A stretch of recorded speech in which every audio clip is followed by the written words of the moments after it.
नमस्कार दोस्तों, आप सबका स्वागत है मेरी एक और नई वीडियो में। इसमें हम समझेंगे कि मध्य एशिया में तनाव के बावजूद भी क्यों गोल्ड प्राइसेस बढ़ नहीं रहे हैं।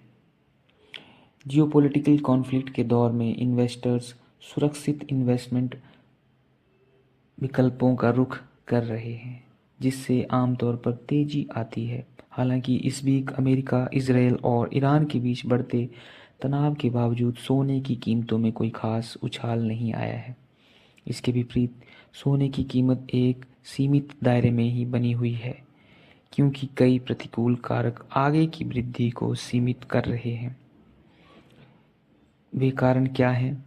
क्या प्रॉफिट बुकिंग ही स्थिर प्राइस का कारण है? आइए समझते हैं।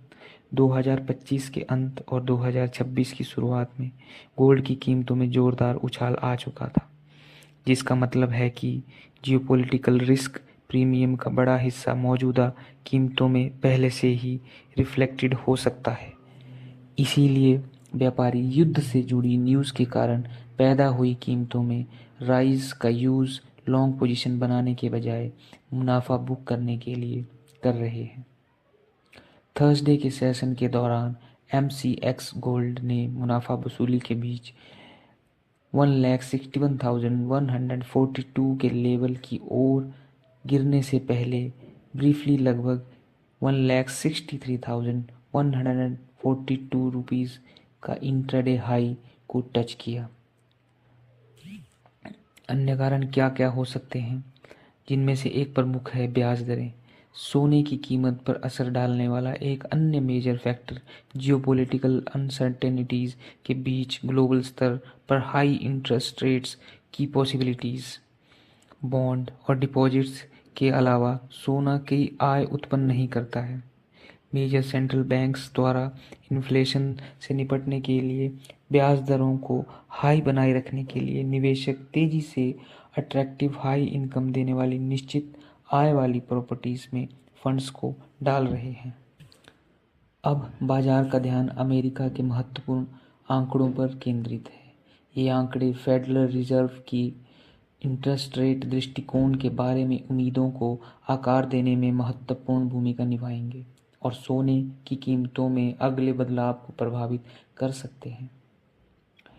$5,200 के आसपास सोना इंटरनेशनल बाजारों में करीब मंडरा रहा है, जिससे एक्सपर्ट एक प्रमुख टेक्निकल रेजिस्टेंस एरिया के रूप में देखते हैं। रिसर्च के अनुसार $5,100 के स्तर के आसपास मजबूत खरीदारी का रुझान उभर रहा है, जिससे कीमतों को समर्थन मिल रहा है।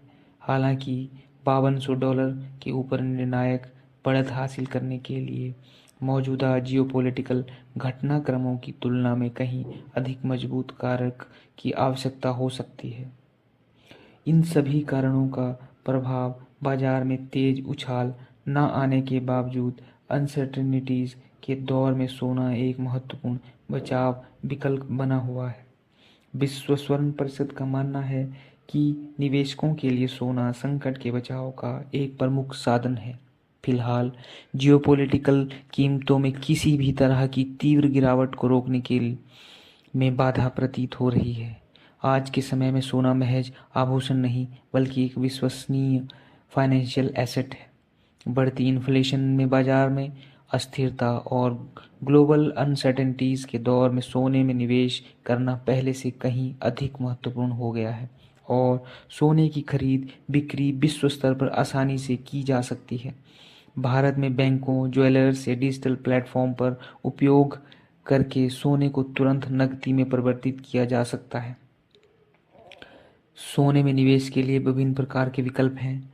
उनमें से प्रमुख हैं सॉवरेन गोल्ड बॉन्ड्स, मैच्योरिटी पर ब्याज और आय कर छूट प्रदान करते हैं, जिससे वे दीर्घकालिक निवेशकों के लिए वास्तविक सोने का एक आकर्षक विकल्प बन जाते हैं।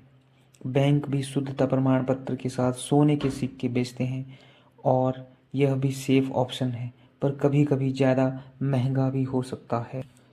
कई प्रतिष्ठित ज्वेलर भी हॉलमार्क वाला सोना बेचते हैं, यह भी एक अच्छा ऑप्शन है। डिजिटल गोल्ड प्लेटफॉर्म्स ऐसे ऐप्स हैं जो आपको कम मात्रा में ऑनलाइन सोना खरीदने और उसे सुरक्षित रूप से स्टोर करने की सुविधा देते हैं। गोल्ड ईटीएफ और म्यूचुअल फंड्स ये स्टॉक मार्केट वाली ऐप्स के माध्यम से उपलब्ध हैं और पेपर बॉन्ड में निवेश करने वालों के लिए बिल्कुल उपयुक्त हैं।